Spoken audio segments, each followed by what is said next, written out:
This poster is designed to present the workflow of archiving an open oral history collection, the National Bankruptcy Archives Oral History Collection, while in a remote work environment.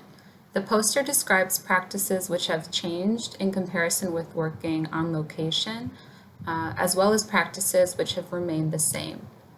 In archiving the National Bankruptcy Archives oral histories, we work with OCLC's Content DM system in order to facilitate access to the collection.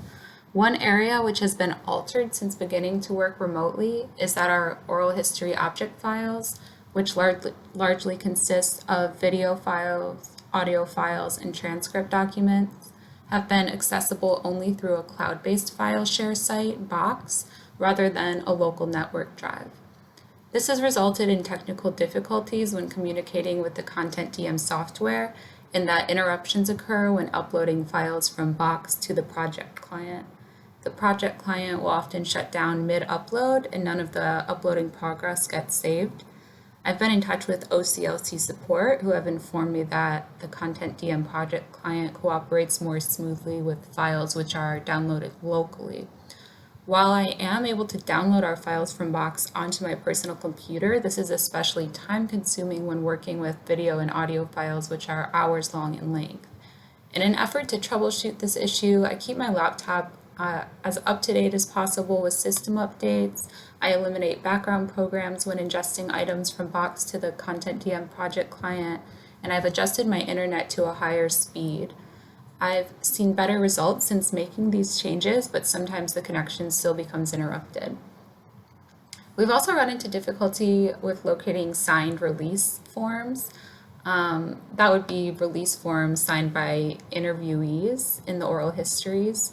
Not all the forms have been uploaded to the archive's cloud-based file share box before the start of the pandemic, so there are some interviews which we've put on hold from ingesting into Content DM, as we've not had the opportunity to return to the physical archive space and verify that we have the signed releases necessary to put those interviews up. So this kind of leads to an issue in the area of access, an issue which has come up since working remotely and not being able to access the archives. So another area of the archival work which has changed since beginning to work remotely is updates to archival procedures documents.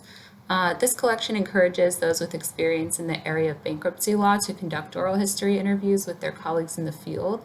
So sometimes the interviewers are not people who have been trained to conduct oral histories, and this is why the archives maintain a document called the Oral History Guideline for Interviewers, which outlines important practices in oral history interviewing. Prior to the COVID-19 outbreak, the guidelines document didn't contain information on how to conduct remote interviews. So in order to update the document, I researched information and practices on the topic and found several useful articles and websites, which I referenced in order to update our own collections guidelines document. I also added technical considerations to the guidelines, such as how to properly light spaces at home for the video interviews, how to test internet speeds to ensure the capture of quality audio and video, and I also updated a document we keep for recommended equipment to include remote interview tools such as external microphones and webcams. So that's for the creation of the interviews. That part of the archival process has changed a little bit in the remote environment. So while many changes have occurred in reaction to the remote environment, some areas of our archival work which have remained consistent are practices such as transcribing interviews, writing descriptive metadata, and uploading those interviews and metadata to the project client, and also using libguides to facilitate further accessibility to the collection. So in the archival workflow, there have been some changes in the creation and being able to provide access to objects, and then there's been some practices which have remained constant between the on-location environment and the remote environment.